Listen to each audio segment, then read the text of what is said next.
Are you curious about running a podcast show, having a podcast show? Today, in this episode, I'm sharing my journey for the last 3 years running this show, how I felt in the beginning, how I'm feeling at the moment, and where I think it's going in the future. And I'm going to get my friend Imogen Jones to talk me through it with you so that you can share these insights and maybe see if podcasting is for you. So stay tuned. You're listening to The Brand Compass, conversations to navigate your way to building a brand fit for purpose and poised for success. Here's your host, 𝗘𝗣𝗜𝗦𝗢𝗓. Hello there, my friend, and we're back. Thank you so much for joining us today. Normally, this is a place where you'd find us getting into all the ways in which your personal brand meets the humans you serve. However, today we have something a little different for you.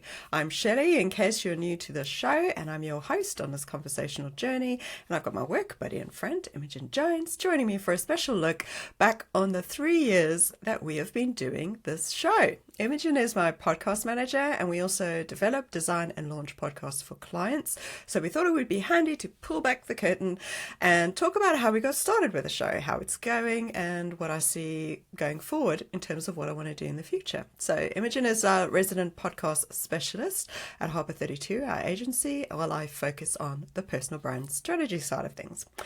This isn't the first episode that Imogen's been on, so I'm just going to bring her in and we'll get cracking. Hey, Emma. Hello, it's nice to be back again. Thank you for having me. I think you're the most visited client after a guest after Ali, probably. I think Ali's done 4.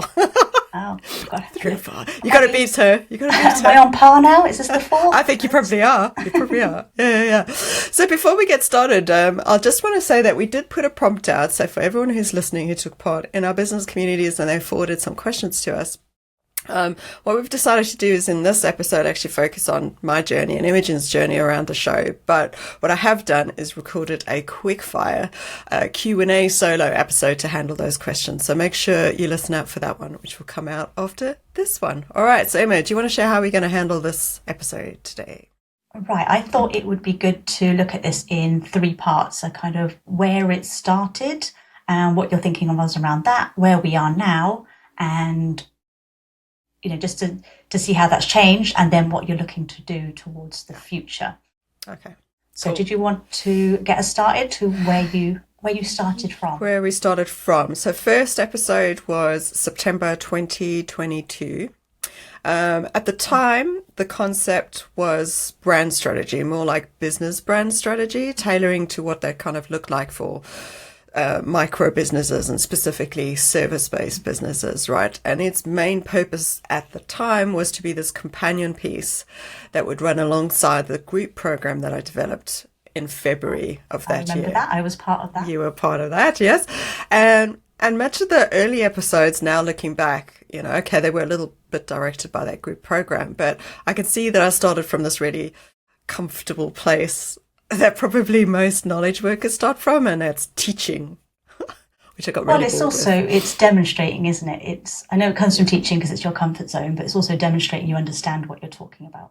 So I think it comes from a good place to start there, because it's not just you talking about something that you're pretending to know something about, but something that you do know about and demonstrating that you can. Yeah. It seems like a good starting point.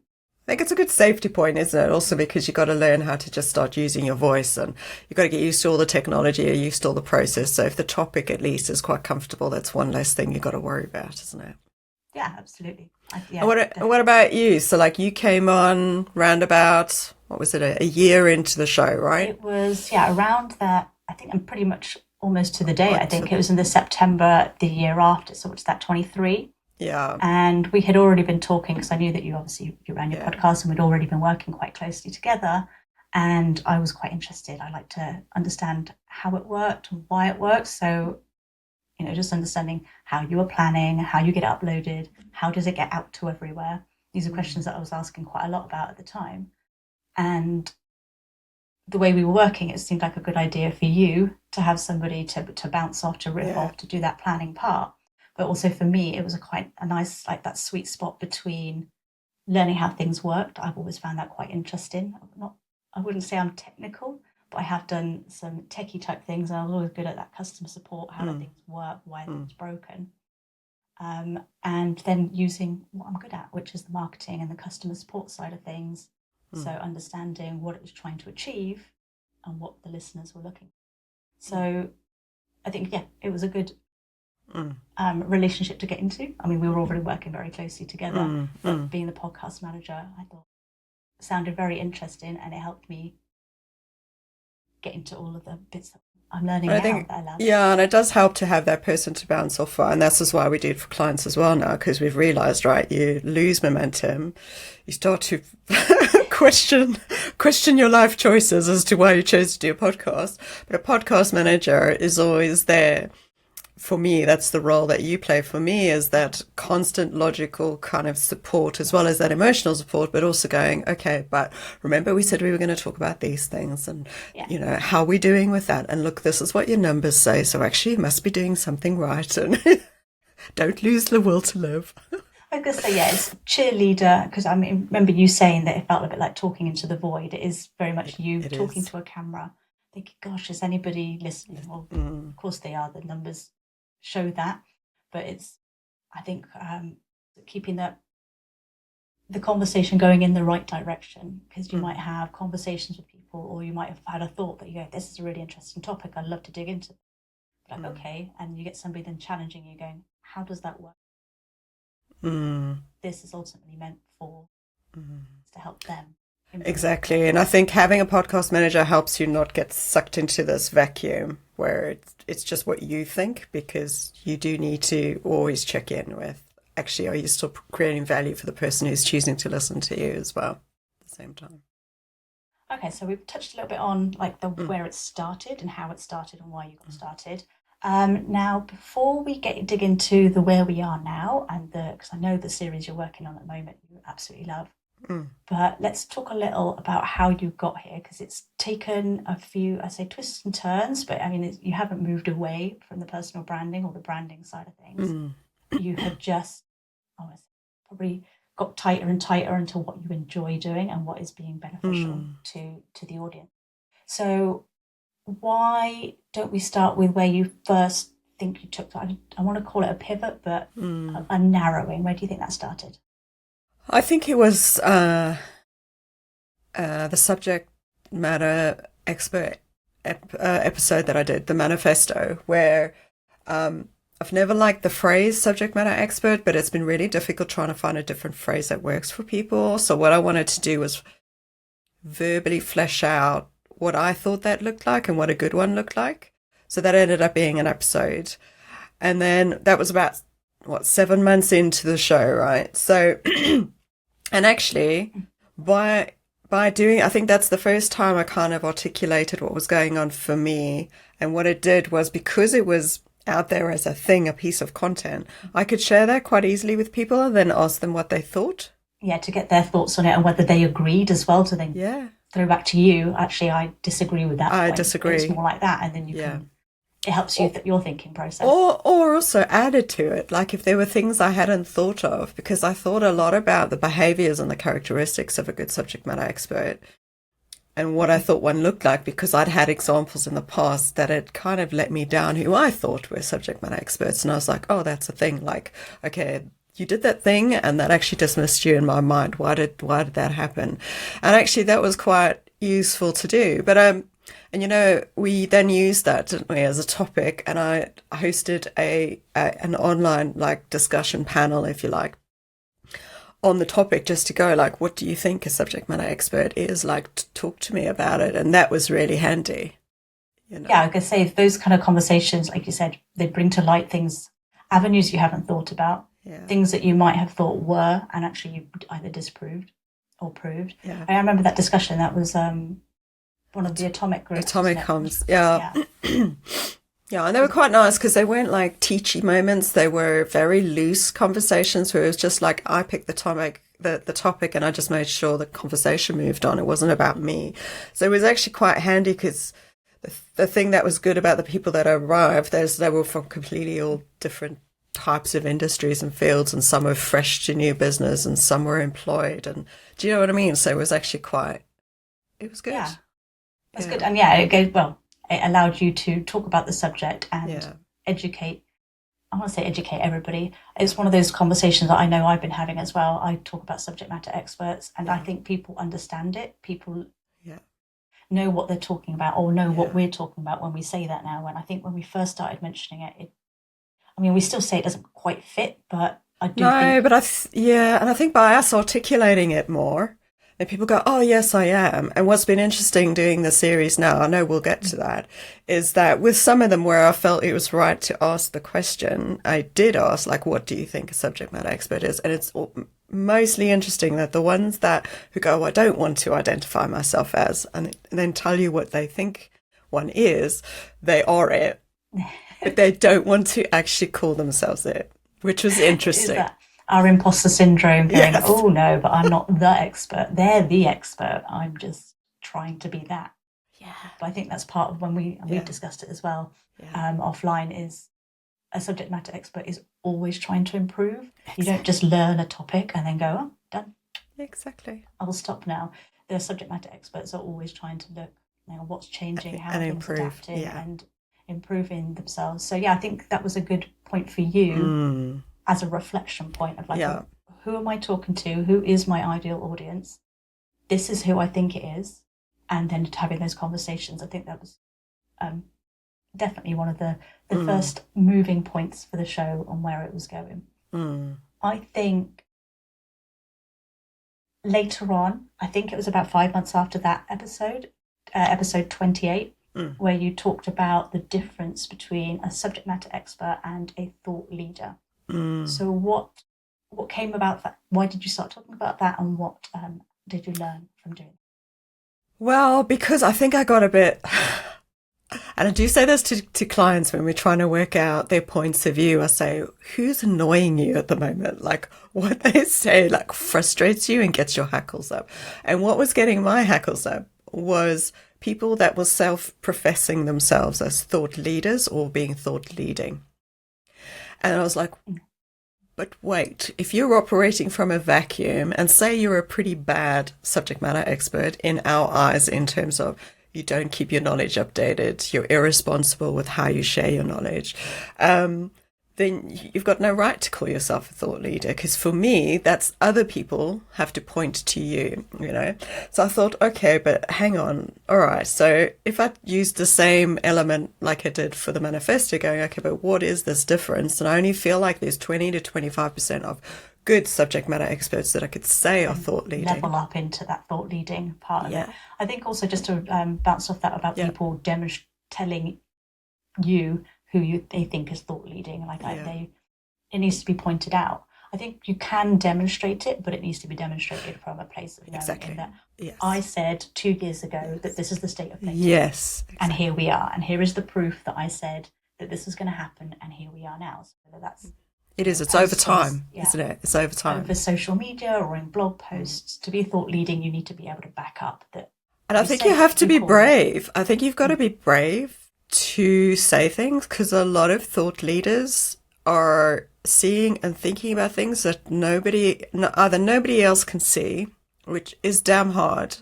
I've got an element of strength, I wouldn't say visionary strength, but my strategic strength. I feel this a little bit, where people don't always get what you're saying. So kind of in the moment, you're pretty lonely, but you've got to be brave enough to stand up and say, this is what I think. And then you may only be proven, like you say, 2 or 3 years, and sometimes in some cases 5 or 10 years later. But you need to be able to back that up. So if you do, you need to be able, you have to say it out loud, document it, and it's, I think, perfectly valid to go, I've called these things and they have worked out, and they've got to where I am, which makes me thought leading. But also I called these things and actually it didn't happen because this and this happened, which I couldn't have foreseen at the time. But again, like you said, being brave and putting yourself out there allows you to take that next step where, like you said, subject matter experts are keeping in the here and now and are brilliant at what they're doing and can teach people from a now point of view, but they're not looking longer. No, not all of them are. Some are, not all of them are. Yeah. And I think what was interesting by doing that episode, it was a question that I've started filtering through also into the series where it was relevant. And then Finola contacted me because she'd listened to Darren's episode, the wildlife artist, where I'd brought up the thought leading with him. And then she reverted back to this episode that you talked about, and she's like, okay, I'm interested in this now. Can you come in on my show? Can we actually talk about, because I put a toolbox together, and again, by prepping these episodes, it makes you dig really deep and go, okay, so if I'm trying to explain this to someone, do I create a little acronym where actually they get the points that I'm talking about? Do you know what I mean? So then that's why the toolbox came up, because I was trying to highlight these elements that you could then recognize in people or in yourself that you're thought leading. And be able to go, right, yes, yeah, I am, or like, no, I'm... Or no, I'm not, or I want to be. And these are the elements that I kind of need to look at to work on, So, yeah. Yeah, I was going to say, so again, that was a good talking point for you, as in a good point in the show where things narrowed down further. Again, yes. So, and I'm thinking to the next time that had another change, which I think was on episode 34. 34, yeah. After you had done your talk creative. So tell me, I think one was about 15 months into the show, so about a year and a half in. Yeah. How did that change? Again, change your thinking again for where the show was going? I have to give a shout out to Mark Masters from You Other Media, because I will be very grateful to him. He asked me, it was a warm audience, and I thought, okay, I'm gonna give this a go. The community is amazing. Yeah. So I knew it wouldn't be scary from that perspective. Obviously, still getting on that stage in front of 200 people is still annihilating, but I got a coach to help me through it. But what I had to do differently for that was actually talk about some personal stories, because this is what Mark wanted for the theme of what was going on in the event. I remember the post that triggered the conversation. Yeah. Which, for everyone listening, was me kind of putting my wig on and my makeup on every morning because of my alopecia. And to that long ago, and I don't talk about it really in a lot of depth. Not very many people physically know about it unless I say something. And he said, I want you to just come up and talk about stuff that, so it's okay for us to be vulnerable. It's okay for us to share things about our lives.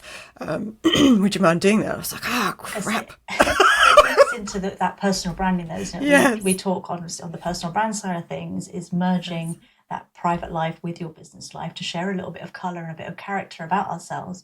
And for you, all of this, every morning you have to go through this routine to get yourself my ready. face on.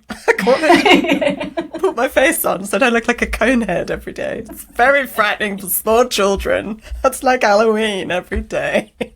Oh, bless you. But it was that really honest post that obviously poked up Mark's ears, and we've all got things going on in our lives that we haven't talked about. And like you said, it doesn't define you. It doesn't make you who you are. It probably has a bit of influence on how you think of yourself, and like you said, not wanting to go out not done up. No. Without someone who never really liked makeup in the first place to have to frickin' put it on every day, I'm really pissed off about this. You know me with my colours. I love the fanfare of it. It's more of a dressing up for the Cerulean and rainbow. But I think the thing with that is that then I recorded an episode to explain it, because it was a highly emotive thing to do. And I knew it was going to, but I didn't actually realize how much so. Because one, the stories I had to share. And then two, when I came off the stage, the flood of people coming up to me afterwards. Like, you had to save me from a lot of crying and hugs in a toilet. Like, I just got like rugby tackled. Which is lovely. However, I was quite overwhelmed from being on the stage in the first place. And then I had to very quickly gather my wits before the onslaught afterwards. But what it really showed me was this element of, I'd shared a couple of different stories and nobody was coming up to me about the same story. It was something of one of those things, really. And it was age ranges were varied. Like, I had 18-year-olds to 60-year-olds. And different stories resonate for different people. Exactly. And that's because for me, it's the attaching the emotion to it that then brings out different stories. Yes. And Yes. it's giving people that permission to go, like, don't hide the background and the scary. Put it out there because it will connect with somebody. Yeah, yeah. I think it just kicked off this refreshed focus for me to going, God, Shelley, this work is really important. Like, people need to realize why it's important to open themselves up. Now, I don't mean to the degree of trauma and discomfort. Like, that's not what I mean. But when you hold yourself back completely and you're only ever professional, and especially in this AI world we're getting ourselves into, the more humanity you can show and the more you can, just these little bits, you know, and you approve of these bits, if you like. So when you do a personal brand strategy anyway, you go through your story and go, these are the bits that are only for me. I'm not going to share those. Ring fence those. That's my personal life or my private things to myself. Yeah. Yes. And then you selected all these other ones and go, actually, I can talk about the reason I was a bossy 4-year-old and used to tell my dad that smoking was going to kill him and he needed to stop smoking. And that was at 4 years old. Like, you know, so I think it's like little things like that will make people smile, or they'll go, oh, I can see that. People Yes. smile, but I think it also then, it kind of reaffirms those personality traits. Yes. Like not saying you're bossy, but understanding that I am bossy, you know, for that. but it's going like, okay, I understand what, like, that's just Yes. always been intrinsically me, but it's going back through those stories that you go, Yes. I see, Exactly. I see where that fits in, and I understand now why I'm like this, Mm. and actually I need to lean into that, because actually, you know, bossy is like directive, you keep things going. It's not, you know, if you call it bossy, I mean, never call a boy bossy, do you? No, just confident, and yes. Exactly. But yeah, those are Yes. the kind of stories. So I think, I mean, that was Yeah. for us. I know in the way we were talking Yeah. was understanding that it's really important to dig into those stories. Yeah.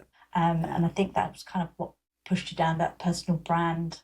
Yeah, I think at that point I was like, okay, business brand, okay, is important. I said, but I feel like personal brand is far more important, particularly for the humans. So, And like you said, especially now in this AI Yeah. world where anybody can write anything, Yeah.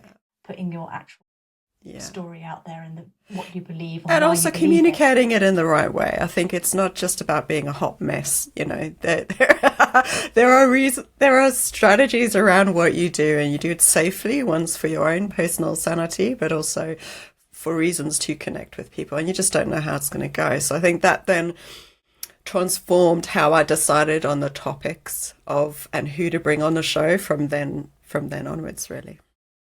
Fab. And I think this is, I mean, whilst it was a pivotal point, I Yeah. know that it came from a different, from many conversations. Yeah. But at the beginning of this year, Yeah.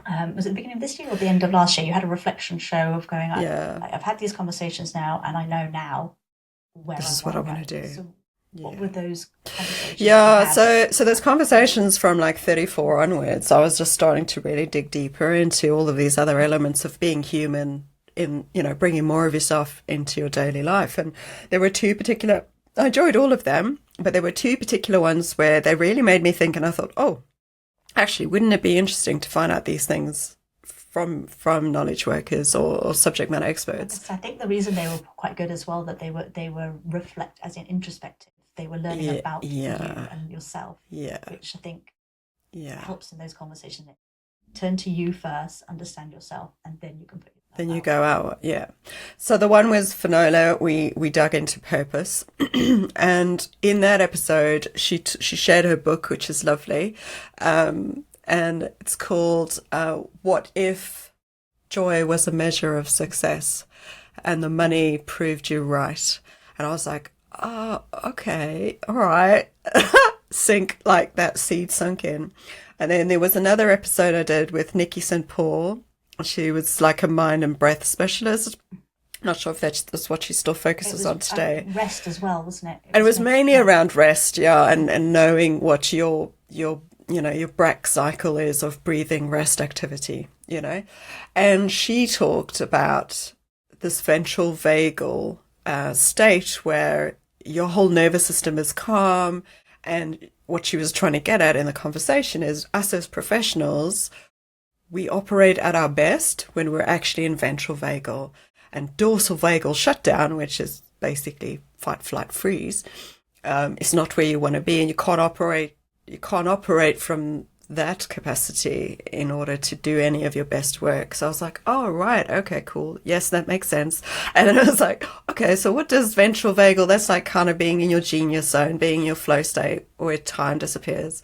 And people who've listened to the series now will know that that's what I bring up pretty much in every episode. It was to find out from people, what does that look like? Because everybody's different.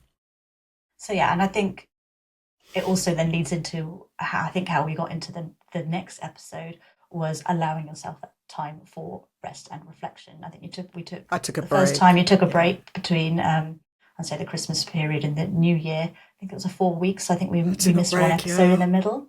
And it allowed you to actually absorb those conversations, to think about it rather than planning forward all the time of what we're going to talk about next.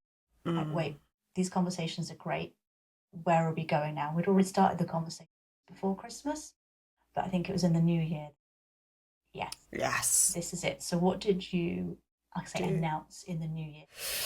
So in the New Year, because obviously with the show, you always have like an idea in mind and a concept in mind, and then you don't really know until you put it out there what it'll become, right? But the whole idea was I wanted to get people on a show that you ordinarily would not meet day to day, or you wouldn't, you know what networking's like. You always meet the same kinds of characters, right? Unless you're in a very fancy industry like NASA, you get scientists who probably don't network.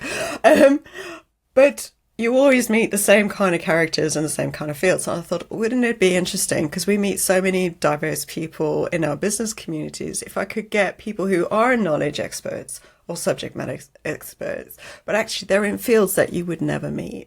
And then I just made a list of people I knew, and then people that I'd potentially been following on social media for years, and thought, oh gosh, wouldn't they be fascinating? Like if I could get to know what it is that their day looks like and talk to them about it. And also how they got to where they are.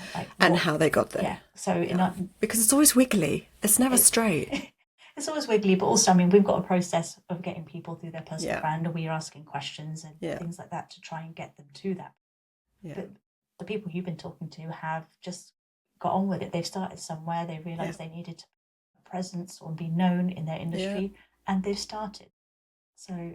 Yeah, and I also just got over themselves. So it was nice. Like, none of them had done necessarily personal branding, but what I was interested in is there were parts to them that were obviously appealing to me, and they were obviously doing right, because everybody is doing something right. It's just whether you've got a cohesive strategy in sorting out the gap analysis, things that you're missing. But a lot of people are coming to things naturally themselves, but it's stuff that holds us all back, the imposter syndrome, fear of getting on a stage, the confidence of talking about what you do and things like that. And to hear a fighter pilot talk about that, and then someone who works for the Ministry of Defence, or someone who is a wildlife artist, or, they're all completely different fields, but they're all human and they're all fallible. I think that's... And they're all wanting to make connections with the people that they serve.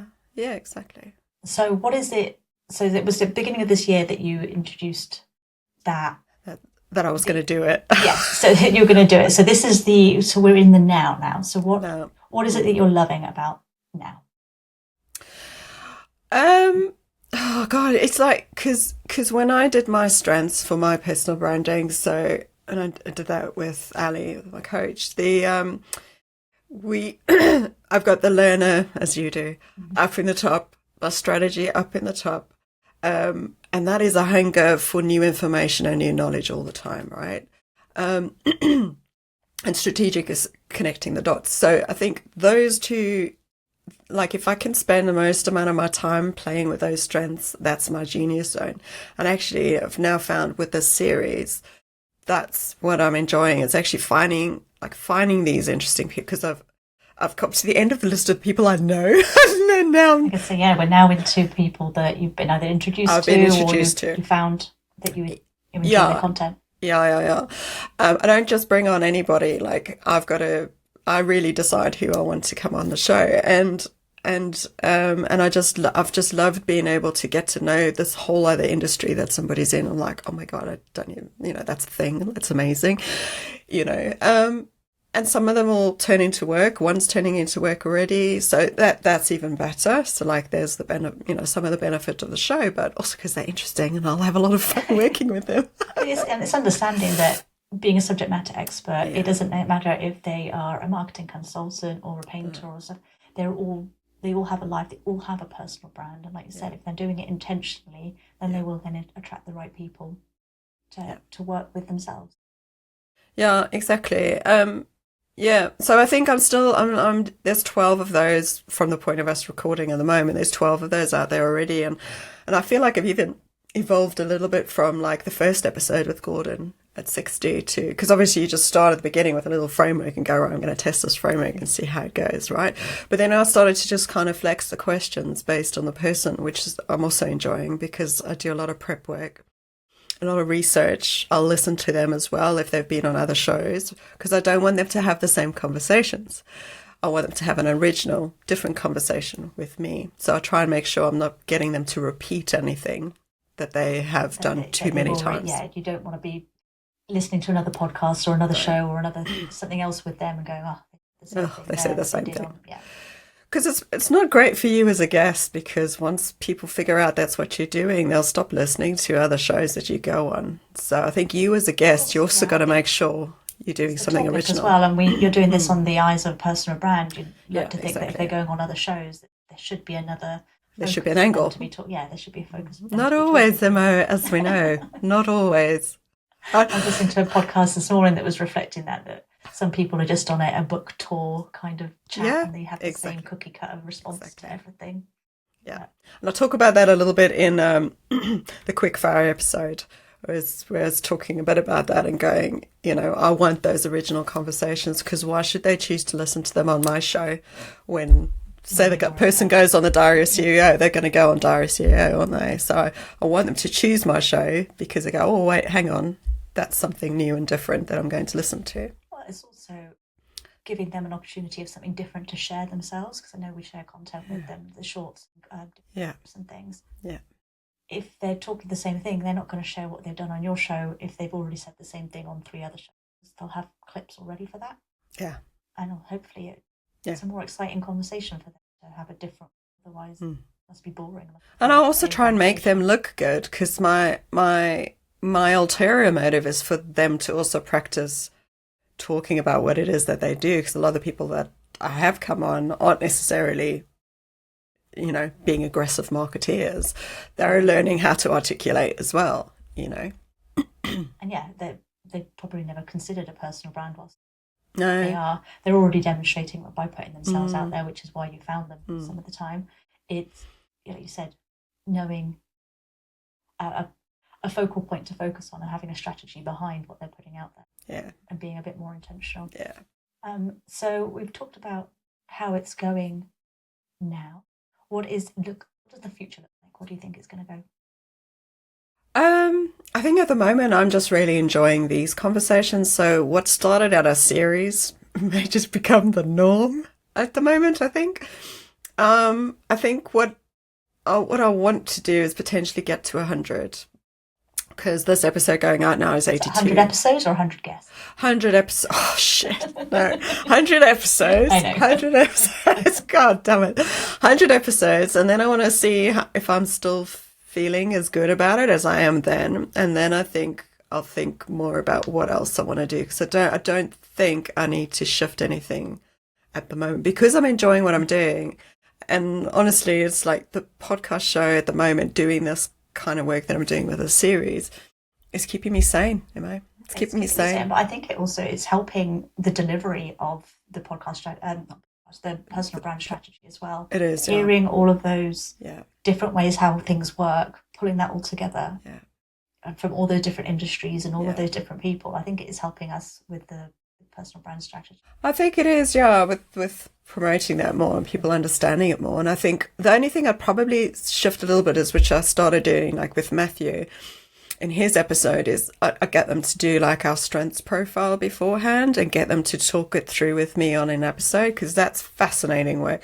People don't really realize, do they? Like, because we have 3 different tools we use within our strategy stuff on top of conversation and prompts and exercises and information gathering. It's like a whole thing.